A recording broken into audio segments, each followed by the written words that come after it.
أشهد أن لا إله إلا الله وحده لا شريك له نحمده ونستعينه ونستغفره ونعوذ بالله من شرور أنفسنا ومن سيئات أعمالنا من يهده الله فلا مضل له ومن يضلل فلا هادي له وأشهد أن لا إله إلا الله وحده لا شريك له وأشهد أن محمدا عبده ورسوله أما بعد அன்புள்ள சகோதரர்களே, இன்றைய ஜும்மா பிரசங்கத்திலே 50 வயதிற்கு பின்னர் குடும்ப வாழ்வு என்கின்ற ஒரு தலைப்பில் ஒரு சில செய்திகளை உங்களுக்கு மத்தியிலே ஞாபகப்படுத்திக் கொள்ளலாம் என்று நினைக்கின்றேன். அன்புள்ள சகோதரர்களே, இந்த தலைப்பை பொறுத்தவரைக்கும் எந்தளவில் நீங்கள் பெருமதியை உணர்ந்திருப்பீர்களோ தெரியாது. ஆனால் இது கட்டாயம் பேசப்பட வேண்டிய ஒரு தலைப்பு. சமுதாய செய்திகளை பார்க்கிற நேரத்தில் இதை பலர் சொல்ல முடியாமல் பேச முடியாமல் அந்த மனநிலையில் இருக்கிறார்கள் என்பதை நாம் இயல்பாகவே என்ன செய்யலாம், எமது குடும்பங்களிலும் எமது சூழ்நிலைகளிலும் நாம் என்ன செய்யலாம், இதை புரிந்து கொள்ளலாம். இந்த உலகத்துடைய வாழ்க்கையை அல்லாஹு தஆலா ஆரம்பிக்கின்ற பொழுதே அல்லாஹு ரப்புல் ஆலமீன் ஜோடியாகவே மனிதனை என்ன செய்கிறான், படைக்கிறான். ஒருவருக்கொருவர் ஆறுதல் அடைந்து கொள்கின்ற அமைப்பிலும் ஒருவருக்கொருவர் மகிழ்ச்சி பரிமாறுகின்ற அமைப்பிலும் அல்லாஹு தஆலா படைத்திருக்கிறான். ஆணை பொறுத்தவரைக்கும் குடும்ப செலவுகளை பொறுப்பெடுத்து அந்த மனைவியை கவனித்து தன் குடும்பத்தை கவனித்து அந்த குடும்பத்தை ஒரு அளவுக்கு ஒரு எல்லைக்கு கொண்டு போகின்ற பொறுப்பை ஆண்மகன் எடுத்துக்கொள்கிறான். அந்த குடும்பத்துடைய மற்ற பகுதிகளை, வீட்டுடைய பகுதிகள், வளர்ப்பு, இது போன்ற உயிரோட்டமான பகுதிகளை ஒரு பெண் என்ன செய்கிறாள், சுமந்து கொள்கிறாள். இப்படியே அவர்கள் குறிப்பிட்ட இளம் வயது ஆசையிலிருந்து இளமையை தாண்டி ஒரு முழுமையான ஒரு வாழ்க்கை வாழ்ந்து முடிக்கிற நேரத்தில் 60-70 என்ற வயதை அடைந்து விடுகிறார்கள். குடும்ப வாழ்க்கை பற்றி பேசப்படுகின்ற எல்லா தலைப்புகளையும் நீங்கள் கவனித்து பார்த்தீர்கள் என்று சொன்னால் அதில் 50-60 வயதுக்கு பின்னால் உள்ள பகுதிகள் மிகவும் குறைவாகத்தான் பேசப்பட்டிருக்கும். அதில் குடும்ப வாழ்க்கையுடைய செய்திகளில் அதிகமானவைகள் திருமணம் முடித்த நாளிலிருந்து பிள்ளைகள் திருமணம் முடிக்கின்ற நாள் வரைக்கும் உள்ள பகுதிகளை கவர் பண்ண மாதிரி தான் அந்த உரைகளும் என்ன செய்யும், அதிகமாக இருந்து கொண்டிருக்கும். ஆனால் உண்மையிலேயே குடும்ப வாழ்க்கையை இஸ்லாம் அப்படி சொல்கிறதா, அல்லது அந்த இருவரும் கணவன் மனைவியாக வாழுகின்ற காலம் எல்லாம் அவர்கள் விவாகரத்தாகி அல்லது மரணித்து இந்த மாதிரியான ஒரு நிலையை அடையும் வரைக்கும் அவர்கள் கணவன் மனைவியாக வாழுகின்ற காலமெல்லாம் அந்த குடும்ப வாழ்க்கையுடைய சட்டங்களை இஸ்லாம் சொல்கிறதா என்று கேட்டால், இறுதி நிலை ஒன்றில் மரணம் அல்லது விவாகரத்து என்கின்ற ஒன்று நடக்கும் வரைக்கும் அவர்கள் குடும்ப வாழ்க்கையில் என்ன செய்கிறார்கள், இருக்கிறார்கள். அவர்களுக்கு சொல்லப்படுகின்ற எல்லா சட்டங்களும் எல்லா நிலைகளுக்கும் பொருத்தமானது. அவர்களுக்கு சொல்லப்பட்ட கணவன் மனைவி கடமைகள் என்பது இருவருக்கும் இரு நிலையிலும் என்ன பொருத்தமானது என்பதை நாம் புரிந்து கொள்ள வேண்டும். ஆனால் இளமையிலே இருக்கக்கூடிய நாம் அல்லது குறிப்பிட்ட வயதை அடையாத நாம் சில பொழுது அவைகளை கவனிக்க தவறிவிடுகிறோம். கவனிக்க தவறுதல் என்பது என்னென்ன விளைவுகளை எல்லாம் இந்த சமுதாயத்தில் ஏற்படுத்துகிறது என்பதை நாங்கள் உணரவில்லை. இதில் பெற்றோர்களுடைய, அதாவது அந்த வளர்ந்து இருக்கக்கூடிய 50 அல்லது 60 வயதுக்கு மேலே இருக்கக்கூடியவர்களுடைய பங்கு எந்த அளவுக்கு இருக்கிறதோ அதே அளவுக்கு இதில் குற்றவாளிகளாக இந்த சமூகத்தினரும் அவர்களுடைய பிள்ளைகளும் இருந்து, முதலாவது அவருடைய பிள்ளைகளும் இருந்து கொண்டிருக்கிறார்கள். எனவே இந்த பகுதி கூடுதலாக பேசப்பட வேண்டும். இது ஏன் பேசப்பட வேண்டும் என்பதை நான் பேசி முடிகிற நேரத்தில் நீங்கள் உணர்ந்து கொள்வீர்கள். அன்புள்ள சகோதரர்களே, குடும்ப வாழ்க்கை என்பதை 50 வயதுக்கு பின்னர் இந்த தலைப்பு எப்படி இருக்குது என்று சொன்னால், மரணித்த பின்னால் வாழ்க்கை அப்படி என்ற மாதிரி இருக்குது. மரணித்த பின்னால வாழ்க்கை அப்படி என்பது நாங்கள் மறுமை வாழ்க்கை ஈமான் கொண்டிருக்கிறோம், நம்பி இருக்கிறோம், எங்களுக்கு அதான் வாழ்க்கை. ஆனால் உலக ரீதியாக பார்த்தீங்க என்று சொன்னால் வாழ்க்கைன்றது மரணத்துக்கு முந்தியா பிந்தியா, மரணத்துக்கு முன்னர் அதான் வாழ்க்கை. உலக ரீதியாக எடுத்தோம் என்று சொன்னால் நம்பிக்கை அடிப்படையில், நமது அக்கீதா அடிப்படையில் நமக்கு மறுமை தான் என்ன, அதுதான் வாழ்க்கை எங்களுக்கு. அதே போல 50 வயதுக்கு பின்னால் குடும்ப வாழ்க்கை என்று எப்படி இருக்கு என்று சொன்னால், நோயில் ஆரோக்கியம் என்ற மாதிரி, மரணத்துக்கு பின்னால் வாழ்க்கை என்ற மாதிரி, இந்த மாதிரி இருக்குது. 50 வயதுக்கு பின்னால தான் குடும்ப வாழ்க்கையே இல்லையே. எங்களில் எத்தனையோ பேருக்கு 45 வயசுலேயே குடும்ப வாழ்க்கை முடிஞ்சாச்சு. 50 வயதெல்லாம் என்னது டூ மச் என்ற லெவலில் தான் நிறைய பேருடைய வாழ்க்கை போய் கொண்டிருக்கிறது. சொல்ல போனால் ஆண் வந்து ஒரு ஏடிஎம் மெஷின் போலையும், பெண்கள் வந்து வீட்டில் ஒரு என்ன ஹவுஸ்மேட் போலையும் தான் லைஃப். இப்படித்தான் பெரும்பாலானவர்களுடைய குடும்ப வாழ்க்கை, வசதி உள்ளவர்களாக இருந்தாலும் சரி, வசதி இல்லாதவர்களாக இருந்தாலும் சரி, ஒரு 5, 10, 15 வருடங்களுக்கு பின்னால் பெரும்பாலானவர்களுடைய வாழ்க்கை போய்கொண்டிருக்கிறது. இந்த வாழ்க்கையில் ஆங்காங்கே ஓய்வு கிடைக்கின்ற பொழுது கொஞ்சம் பீச்சுக்கு போய் வருவது, அங்கிங்க போயிட்டு வந்தோம், நம்மளும் குடும்பம் கணவன் மனைவி ஆகிக்கிறோம் ஃபீல் பண்ற இடம் அதுதான். மற்றபடி குடும்ப வாழ்க்கை என்பது அவர்கள்ட்ட என்ன முடிந்து போன ஒரு செய்தியாகத்தான் நிறைய பேரிடத்தில் என்ன செய்கிறது இருந்து கொண்டிருக்கிறது. அதுவும் பொம்பளை பிள்ளையை பெத்தெடுத்துட்டான்னு வைங்களே, அவனோட குடும்ப வாழ்க்கை 15, 14 வயசுல அந்த புள்ளை 15, 14 வயசு அடைஞ்சன்னு வைங்களே, அதுக்கு பின்னால இவர்கள் 2 பேரும் கணவன் மனைவி என்ற ஃபீலிங் வர்றது மிச்சம் கஷ்டம். நாம 2 பேரும் கணவன் மனைவி என்று அவர்கள் உணர்வது உணர்த்தினா தான், அல்லது எங்கேயாவது ரெஜிஸ்ட்ரேஷனை பார்த்தால் தான் நம்ம 2 பேரும் ஹஸ்பண்ட் ஒய்ஃப் என்றதை என்ன செய்வார்கள் உணர்ந்து கொள்வார்கள். இல்லை என்று சொன்னால் இவர் உழைப்பவராகவும் அந்த உழைப்பை செலவழிப்பவராகவும் மனைவி 2 பேரும் சேர்ந்துதான் இந்த குடும்பத்தை எப்படியாவது முன்னேற்றணும் என்பதில் பாடுபடுகின்றவர்களாக உணர்வார்கள். இது மோசமானதல்ல, நல்ல விஷயம். அதற்குத்தான் இருவரும் இணைந்திருக்கிறீர்கள். ஆனால் இது என்னென்ன இது போன்ற நிலை மட்டும் என்னென்ன விளைவுகளை பின்னால் ஏற்படுத்துகிறது என்பதை நாங்கள் உணர தவறிவிடுகிறோம். அன்புள்ள சகோதரர்களை, இஸ்லாம் எந்த இடத்திலும் கணவன் மனைவி என்ற வாழ்க்கையை வயது வைத்து வித்தியாசப்படுத்தவில்லை. மனைவி கணவனுக்கு செய்ய வேண்டிய கடமையிலோ, கணவன் மனைவிக்கு செய்ய வேண்டிய கடமையிலோ வயதை வைத்து இஸ்லாம் என்ன செய்யவில்லை, வித்தியாசப்படுத்தவில்லை. உடல்நிலைகளால் மனைவிக்கு ஒரு விஷயம் ஈடுபட முடியாமல் செய்ய முடியாமல் போகலாம், கணவனுக்கு ஒரு விஷயம் செய்ய முடியாமல் போகலாம், உடல்நிலை, நோய், ஆரோக்கியம், இந்த பிரச்சனைகளால் போகலாம். ஆனால் வயதை வைத்து இஸ்லாம் எதையும் என்ன செய்யவில்லை, சொல்லவில்லை. ஆனால் இந்த சமுதாயத்தில் நீங்கள் வெளிப்படையாக ஒரு புள்ளி விவரத்தை எடுத்தீர்கள் என்று சொன்னால் சந்தேகம் இல்லாமல் 75% 50 வயதுக்கு பின்னால் குடும்ப வாழ்க்கை என்ற சிந்தனை அவர்களுக்கு பிள்ளை வளர்ப்பிலும், பிள்ளையை படிப்பிப்பதிலும், பிள்ளையை திருமணம் முடித்து வைப்பதிலும் தான் இருக்கிறதே தவிர கணவன் மனைவி என்கின்ற அந்த உணர்வு என்பது ஒரு சம்பிரதாயத்துக்கு தான் என்ன செய்கிறது இருந்து கொண்டிருப்பதுதான் 100% உண்மையான 100% உண்மையான செய்தி. 75% இப்படி தான் வாழ்ந்து கொண்டிருக்கிறார்கள். அன்புள்ள சகோதரர்களே, இது என்னென்ன தவறான விளைவுகளை இந்த சமுதாயத்தில் ஏற்படுத்துகிறது என்பதை நாம் உணர மறந்து விடுகிறோம். 50 வயதுக்கு பின்னால் எப்படி இன்றைய குடும்பம் செல்கிறது அப்படின்னு பார்த்தீங்கன்னு சொன்னா, யாரையெல்லாம் சேர்த்து வைக்கணுமோ அவங்கள பிரித்து வைக்கிறாங்க, யாரெல்லாம் பிரித்து வைக்கணுமோ அவங்கள சேர்த்து வைக்கிறாங்க. யாரையெல்லாம் சேர்த்து வைக்கணும், கணவன் மனைவி எப்பயும் சேர்ந்து தான் என்ன செய்யணும் இருக்கணும், அவர்கள் சேர்ந்து தான் தூங்கணும், அவர்கள் சேர்ந்து தான் வாழணும். அவங்கள பிரிச்சிடுறாங்க. அவருக்கு ஒரு ரூம், இவங்களுக்கு ஒரு ரூம். அந்த ரூமுக்குள்ள இரவுல தூங்குறதுன்றது ஒரு பெரிய வெக்கமான செய்தி. அப்படியே தூங்கி விட்டாலும் கேட்டனெல்லாம் இழுத்து விட்டு கதவெல்லாம் திறந்து விட்டு என்ன அந்த மாதிரி வாழ்றதுதான் ஒரு டீசென்டான லைஃப். ஆனா யாரை சேர்க்கக்கூடாது, பிள்ளைகளுக்கு 13, 14 வயசு வந்துட்டு அவர்களை சேர்க்கக்கூடாது. அவங்களாம் ஒரு ரூம்ல என்ன செய்யறாங்க தங்கி கொண்டு, அவங்களாம் தம்பி தங்கச்செல்லாம் அப்படி உண்டா தான் என்ன செய்யணும் இருக்கணும். அப்படி என்று சேர்க்க வேண்டியவர்களை பிரிக்க வேண்டியவர்களை சேர்த்து யார் செய்யறாங்க, இது அந்த சமூகம் செய்து, அந்த பிள்ளையும் செய்து, அவர்களே அதை எக்ஸெப்ட் பண்ணிக்கிறாங்க, அவர்களே அதை அங்கீகரித்துக் கொள்கிறார்கள். இந்த சூழ்நிலையை நம்ம பார்க்கிறோம். அது மாத்திரமல்ல, மனைவி குறிப்பிட்ட வயதில் ஒரு 50 வயது 45 வயது என்று ஆகிவிட்டால் அவங்க ஒரு ஃபீலிங்குக்கு வந்துறாங்கன்னு சொன்னா, இனி நம்ம வந்து மெஷின் தான், பிள்ளைகளை பார்க்கணும், அந்தந்த வேலைகள் தான் நமக்கு பொறுப்பு. அவர் நோயாளியாக இருந்தால், கணவன் நோயாளியாக இருந்தால் அவருக்கு அந்தந்த டைமுக்கு என்னது மருந்தை கொண்டு போய் கொடுத்துடணும், அவரை ஒழுங்குபடுத்திடணும், அவரை கிளீன் பண்ணிடணும், இதான் நமது பொறுப்பு. மற்றபடி அவர் ஒரு ஜடம், இவள் ஒரு ஜடம், இதுதான் சிந்தனை. இதற்கு அடுத்தது எங்கேயாவது சந்தோஷம் இவர்களுக்கு வருமாக இருந்தால் அது எங்க வரும் தெரியுமா, வேற யாருக்காவது சந்தோஷம் வந்தால் இவங்களுக்கு சந்தோஷம் வரும். பிள்ளைகள் திருமணம் முடிச்சா இவங்க சந்தோஷப்படுவாங்க, பிள்ளைகளுக்கு பிள்ளை பிறந்தால் இவங்க சந்தோஷப்படுவாங்க.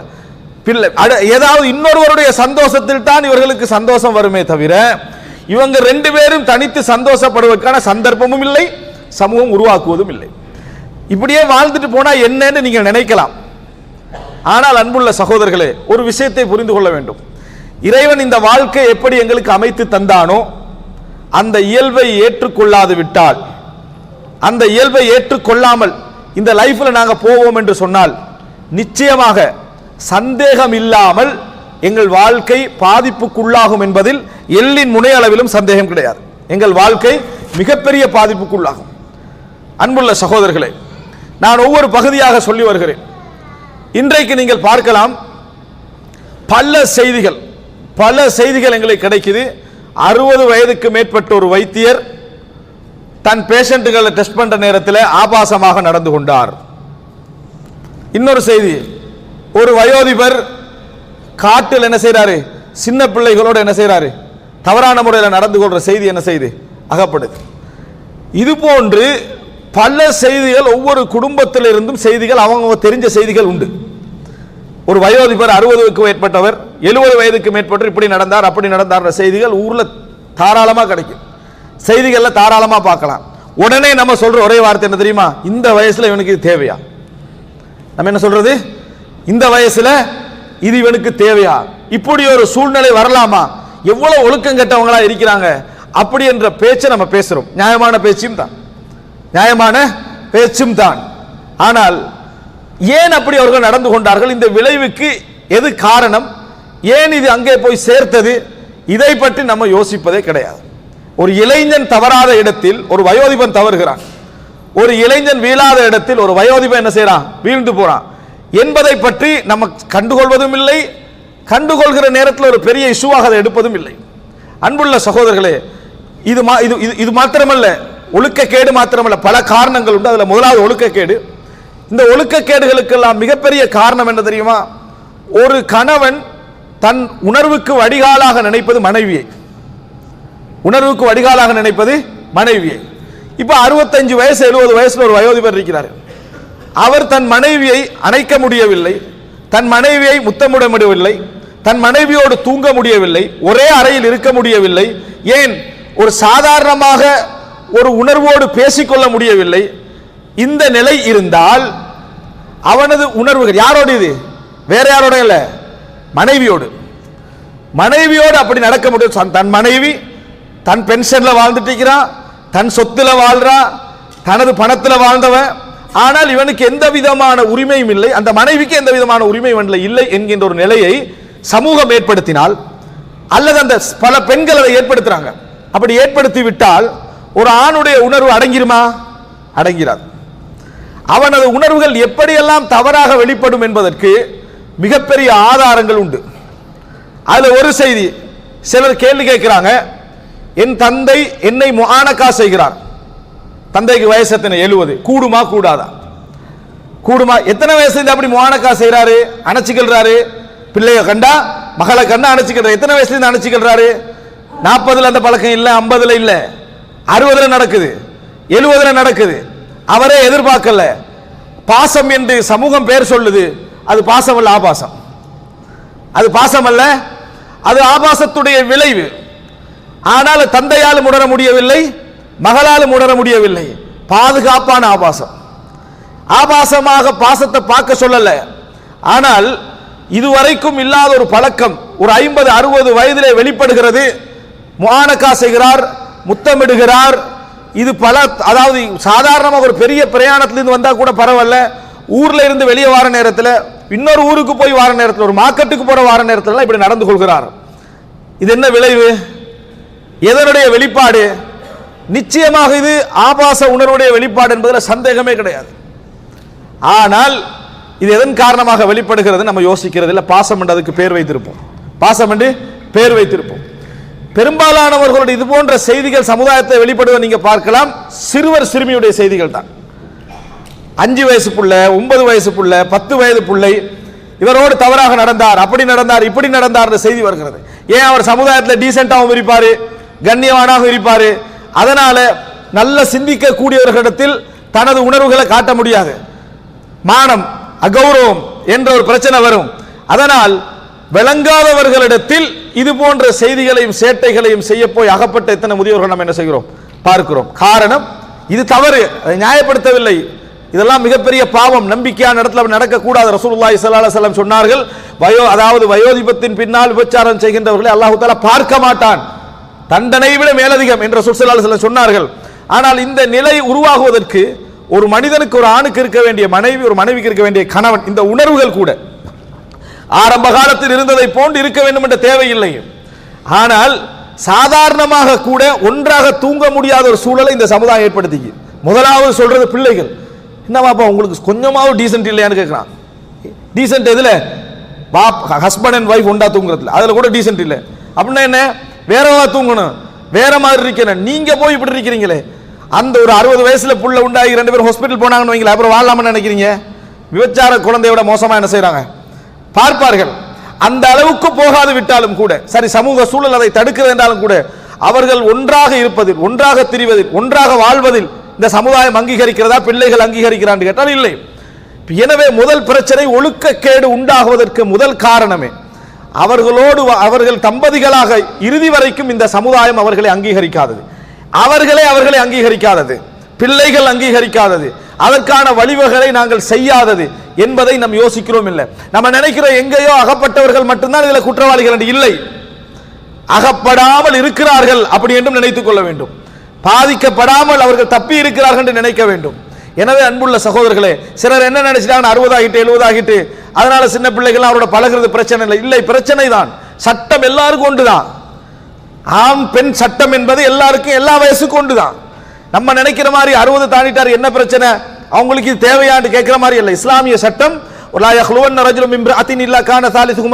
மூன்றாவதாக ஷைத்தான் இருக்கிறான்டா, அது 70க்கும் தான், 80க்கும் தான், 40க்கும் தான், எல்லாருக்கும் உள்ள சட்டம். எனவே அன்புள்ள சகோதரர்களே, ஒழுக்கக்கேடுகளுடைய பின்னணிகள் இது மாத்திரமல்ல வெளிப்படும்.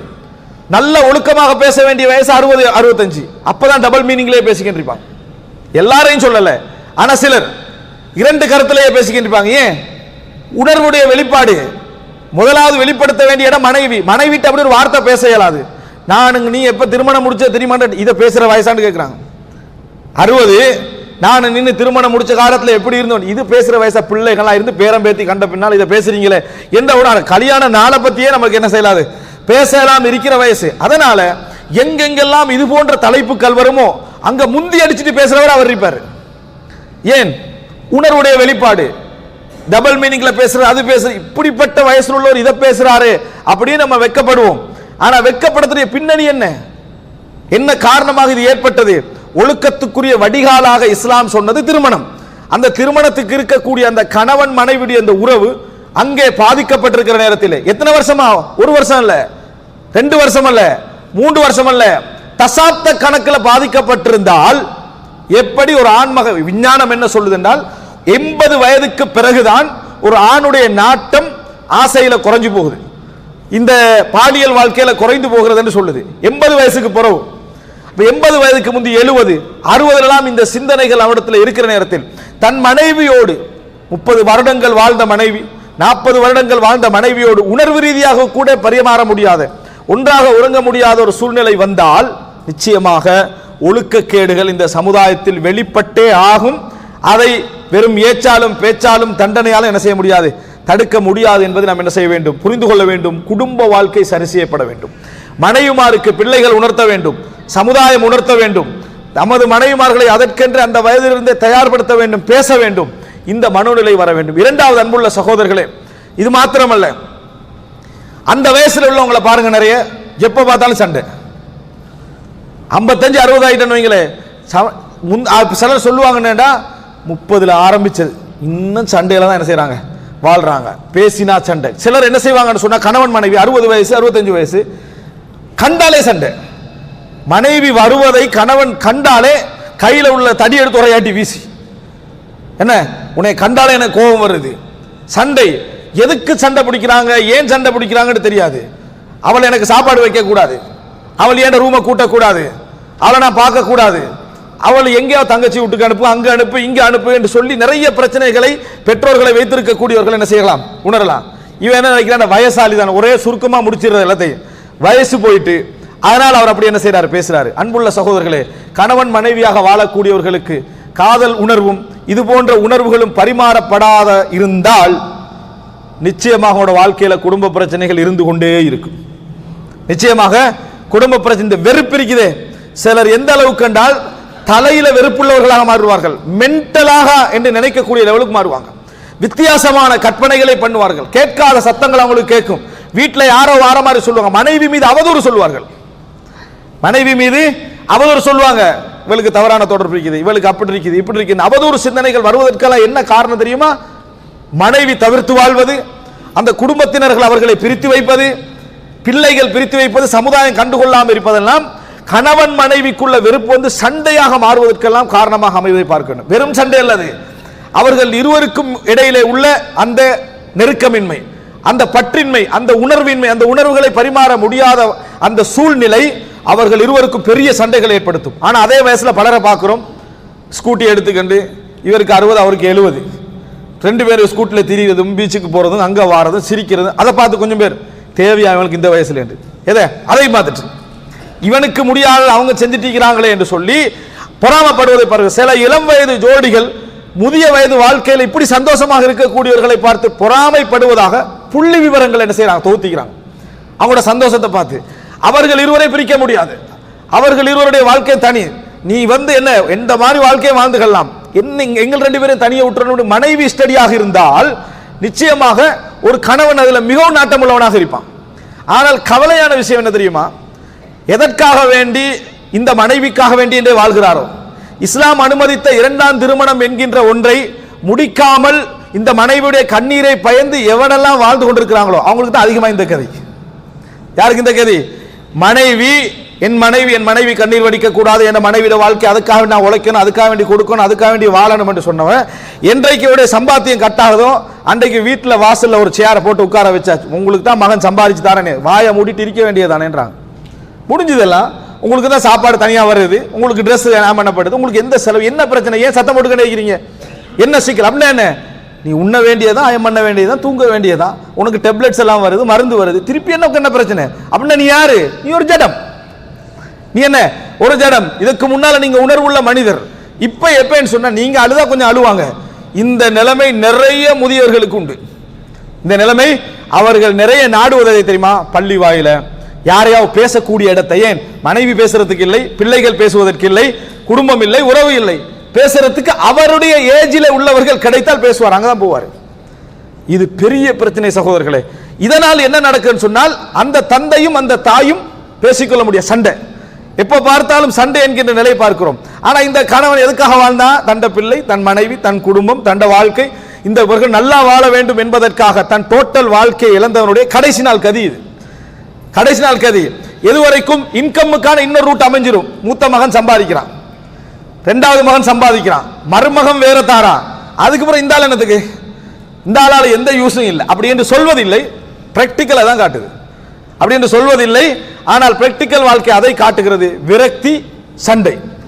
ஏன் இவங்க 2, அதாவது இளம் வயசுல சண்டை பிடிக்கிற நியாயம் என்று சொல்லலாம். ஏதோ பிரச்சனை வருது, இதை முற்படுத்துற, நீ அங்க போறதா நான் இங்க வரதான் பிரச்சனை வரும்னு சொல்லலாம். அந்த வயசுல என்ன பிரச்சனை, உன்னை அவங்க தீர்மானிக்கிறதும் இல்லை. ஆனா சண்டை வந்துகிட்டே இருக்கும். ஏண்டா சண்டை வருது என்று கேட்டால் இவர்கள் இருவருக்கும் இடையிலான கணவன் மனைவி என்று வாழ வேண்டிய காலத்தில் அந்த உறவு இன்மை என்பது நிச்சயமாக பிரச்சனை ஏற்படுத்தும். எல்லா விதமான புள்ளி விவரங்களும் சொல்லிக் கொண்டிருக்கிறது. அன்புள்ள சகோதரர்களே, இது சின்ன பிரச்சனையாக பார்க்க கூடாது. தாய் தந்தை பெற்றோர்கள் வைத்திருக்கக்கூடியவர்கள், முதியவர்களை அனுசரிக்கக்கூடியவர்கள், தன் குடும்பத்திலே பார்க்கக்கூடியவர்கள், சமூக சூழலை பார்க்கக்கூடியவர்கள், இந்த பிரச்சனைக்கான பின்னணியை நடந்து முடிஞ்சது தேவையா, இப்படி தேவையா, இது நடக்கலாமா என்று பார்க்கக்கூடிய, ஏன் நடக்கிறது, எதனால் நடக்கிறது, எந்த இஸ்லாமிய வழிகாட்டல் அங்கே தவறவிடப்பட்டிருக்கிறது என்பதை கட்டாயம் சிந்திக்க வேண்டும். அல்லாஹ் ரப்புல் ஆலமீன் எம் சமூக சூழல் உள்ள குடும்ப வாழ்க்கை இஸ்லாமிய அடிப்படையில் அமைத்து நிம்மதியாக இறுதி வரை பயணிக்கக்கூடிய சூழலை எம் அனைவருக்கும் தந்தருள் புரிவானாக.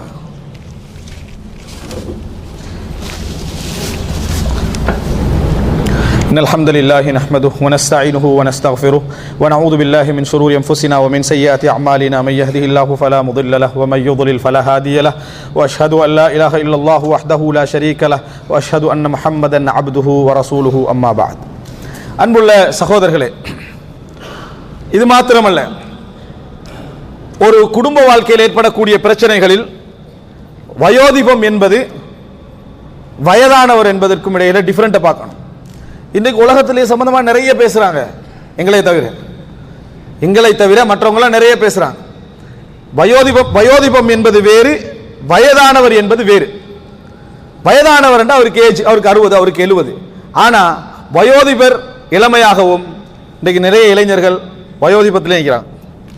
எப்படி வயோதிபர் இளமையாக இருக்கிறார் அப்படின்னா என்ன, அவரோட உள்ளத்துல தெம்பிருக்குது, குடும்ப வாழ்க்கையை அழகா கொண்டு போறாரு, இன்னும் சந்தோஷமாக இருக்கிறாரு, மெருகூட்டப்பட்ட ஒரு வாழ்க்கையில் இருக்கிறாரு.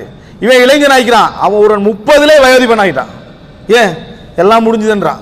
இப்பதான் 2 பிள்ளையை பெற்றிக்கிறான், என்ன வளரவும் இல்லை, அவன் செத்துட்டான் உள்ளத்தால. அவன் என்ன ஷேகுஹா, அவனுடைய என்ன, அவன் வந்து ஒரு வயதானவர், இளமையாக இருந்தும் இளம் வயதில் இருந்தும் கூட முதுமையில் இருக்கிறான். வயதானவர் இளமையில் என்ன செய்யறார் இருக்கிறார்.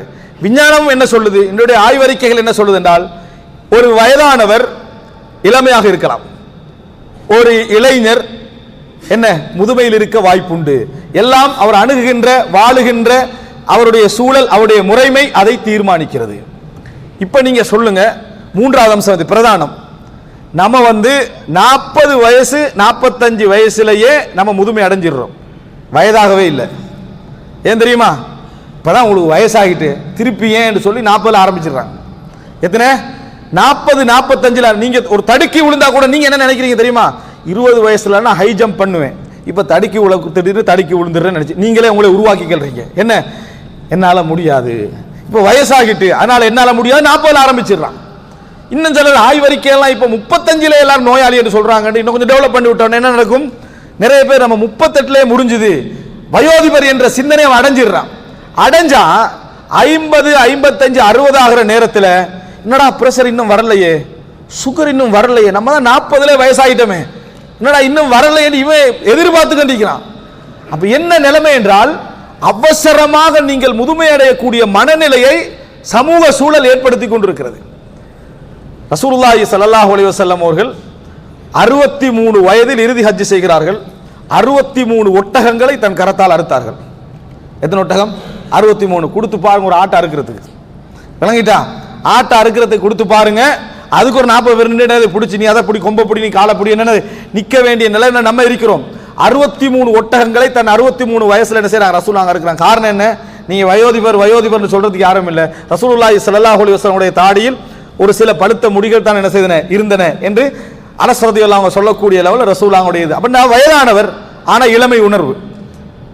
சிலர் என்ன செய்யறாங்க, இளைஞர் வயோதிப உணர்வு 35 40 என்னது அதை ஏற்படுத்தி விடுகிறார்கள். இதெல்லாம் என்ன காரணம்? மற்றவண்ட கதை கேட்கறது, இஸ்லாத்தை மறக்கிறது, இஸ்லாத்தை படிச்சுக்கிறது, ஆனா இஸ்லாத்தை மறக்கிறது. லைஃப் ஸ்டைல் வேற, இஸ்லாம் வேற. ஆனா சொல்ற நேரத்தில் சம்பூர்ண வாழ்க்கை திட்டம் என்ன கொஞ்சம் சொல்லிக்கிறது. அன்புள்ள சகோதரர்களே, நீங்கள் பார்க்கலாம், இந்த வயது அடைகின்றவர்களுக்கு இன்றைக்கு விஞ்ஞானம் சொல்லுது என்ன தெரியுமா? அல்சைமர் நோய் இன்றைக்கு நிறைய பேருக்கு என்ன செய்து இருக்குது அப்படின்னு விஞ்ஞானம் சொல்லுது. அப்படின்னா என்ன, சோமா இருக்கிறீங்களா நல்லா இருக்கிறீங்களான்னு கேட்டிருப்பீங்க 65 வயசு. கொஞ்சம் டீ குடிச்சு முடிஞ்சோன்னு எப்படி நல்லா இருக்கிறீங்களான்னு கேட்பீங்க மறுபடி. அது இன்றைக்கு 20 வயசுல எல்லாம் பலமுறை கேட்குறோம், அது வேற. ஆனா மறந்து போய் கேட்கறது இருக்குது, எப்போ வந்தீங்க அப்படி என்றது. சில நேரத்தில் சிலருக்கு தன் பிள்ளையே என்னது அடையாளம் தெரியாது, பார்வையல்ல, ஞாபக மறதி நிலை. யாரு திருமண வாழ்க்கை குடும்ப வாழ்க்கையில் மிக சரியாக வாழ்கிறார்களோ அவர்களுக்கு இந்த நோய் ஏற்படுவது மிக குறைவு என்று விஞ்ஞானம் சொல்லுது. அவர்களுக்கு இந்த நோய் ஏற்படுவது மிக குறைவு. பிரஷர், இவருக்கு பிரஷர் ஏறிட்டு பிரஷர் குறைஞ்சிட்டு என்றோம். எல்லாம் எதை பார்க்கிறோம்? உணவை பார்க்கிறோம். ஆனா உணவால மட்டும்தான் பிரஷர் ஏற குறைகிறது இருக்குது. நம்ம கொடுக்குற டென்ஷன்லேயே பிரஷர் என்ன செய்யும், அந்த ஆளுக்கு பிரஷர் ஏறிட்டுன்னு எதுக்கு சொல்லுவோம்? கோபத்துக்கு சொல்றோமா இல்லையா? ஆனால் ஒரு 60 வயது 55 வயது அடைகிற மனிதருக்கு குடும்பத்தில் பிரஷர் அதிகம், நோயாளியாக இயல்பாக என்ன செய்யறாரு மாறிவிடக்கூடிய மனநிலை பார்க்கிறோம். இது எல்லாவற்றுக்கும் ஒரு தீர்வாக குடும்ப வாழ்க்கையில் கணவன் மனைவிக்கு இடையில இருக்கக்கூடிய இணைப்பு இருக்கிறதே, அதுதான். ரசூலுல்லாஹி ஸல்லல்லாஹு அலைஹி வஸல்லம் மரணிக்கின்ற வயது 63 வயது. ரசூல் ஸல்லல்லாஹு அலைஹி வஸல்லம் ஐன அன கதன்னு கேட்டான், நான் நாளைக்கு எங்கன்னு கேட்கிறான். 9 மனைவிமார் இருக்கிறாங்க, எங்கேயாவது தங்கிட்டு போட்டு நமக்கு வயசு என்ன தான் நம்ம பேசுவோம். வணங்கிட்டா, நமக்கு இருக்கிற 63 வயசுல எங்க மௌத்தாக போற டைம், இதுல நம்ம எந்த வீட்டுல தங்கினா என்னன்னா நினைப்போம். ரசூல் ஸல்லல்லாஹு அலைஹி வஸல்லம் இன்னும் யோசிக்கிறாங்க, நான் நாளைக்கு எங்க இருப்பேன் அப்படின்னு கேட்கிறான். அப்ப அன்றைக்கு ஆயிஷா ரலியல்லாஹு நாள் அல்ல, எல்லாருக்கும் விளங்கு ரசூல் ஸல்லல்லாஹு அலைஹி வஸல்லம் ஆயிஷா ரலியல்லாஹு வீட்டுக்கு போகணும்னு ஆசைப்படுறாங்க. எல்லோரும் விரும்பி ஒத்துக்கொண்டு ஆயிஷா ரலியல்லாஹு வீட்டில் என்ன செய்யறாங்க, ரசூல் ஸல்லல்லாஹு அலைஹி வஸல்லம் அவர்களை கொண்டு வருகிறார்கள் என்றால் இறுதி நாள் வரைக்கும் அவங்க குடும்ப வாழ்க்கையில சரியா இருந்தாங்கன்னு அர்த்தம். இறுதி நாள் வரைக்கும் அவங்களோட குடும்ப வாழ்க்கையோட உணர்வுல என்ன செய்தார்கள், சரியாக இருந்தார்கள் அர்த்தம். அந்த நேரத்தில் ஐநா கதன்னு கேட்பாங்களா? நாளை நான் எங்க இருப்பேன், நான் நாளை எங்க இருப்பேன் நினைப்போமா? ஆனா ரசூலுல்லாஹி ஸல்லல்லாஹு அலைஹி வஸல்லம் என்ன செய்தார்கள், அப்படி கேட்டார்கள் என்று சொன்னால் அந்த உணர்வு ஈர்ப்பில் ரசூலுல்லாஹி ஸல்லல்லாஹு அலைஹி வஸல்லம் இருந்தார்கள். வெறுமனே பாலியல் மட்டுமல்ல, திருமண உணர்வு, கணவன் மனைவி கடல் அதை பரிமாறிக்கொள்வது இறுதி தருணம் வரைக்கும் என்ன செய்யணும் இருக்கணும். இருந்தால் அவர்கள் இது போன்ற ஞாபக மறதி நோயால் பாதிக்கப்படுவதிலிருந்து மிகவும் தூரமானவர்களாக இருப்பார்கள். விஞ்ஞானம் என்ன செய்து சொல்லுது. அன்புள்ள சகோதரர்களே, எனவே சிறந்த முறையில் புரிந்து கொள்ள வேண்டும். இது நான் முத்தாய்ப்பாக ஒரு சில விஷயங்களை உங்களுக்கு முன்னுதாரணமாக சொல்லி இருக்கிறேன். எல்லா பின்னணியும் இந்த குடும்ப வாழ்க்கையில் ஏற்படுவதற்கு மிக பிரதானமான காரணம் அவர்களுடைய ஒழுக்கக்கேடு, அவர்களுடைய நோய், அவர்களுடைய சண்டை, சமாதானம் அல்லாத வாழ்க்கை. இந்த பெற்றோர்களுடைய எல்லாமே சம்பாதித்து எந்த குடும்பத்துக்கு தான் உழைத்தேனோ, எந்த குடும்பத்தினால் நான் இந்த நிலை அடைந்தேனோ, எந்த வயோதிபத்தை அடைந்தேனோ, எந்த குடும்பத்திற்காக நான் ஆரோக்கியத்தை இழந்தேனோ, எந்த குடும்பத்திற்காக இபாதத்துக்கள் வணக்கங்கள் எல்லாம் இழந்தேனோ, ஹலால் ஹராமல் பார்க்காம உழைச்சேனோ, அந்த குடும்பம் இந்த ரிசல்ட் என்ற மனோநிலையுடைய விளைவுதான் இந்த மூன்றும். இந்த மனோனுடைய விளைவுதான் இந்த மூன்றும் என்பதை நாம் என்ன செய்ய வேண்டும், கவனத்தில் கொள்ள வேண்டும்.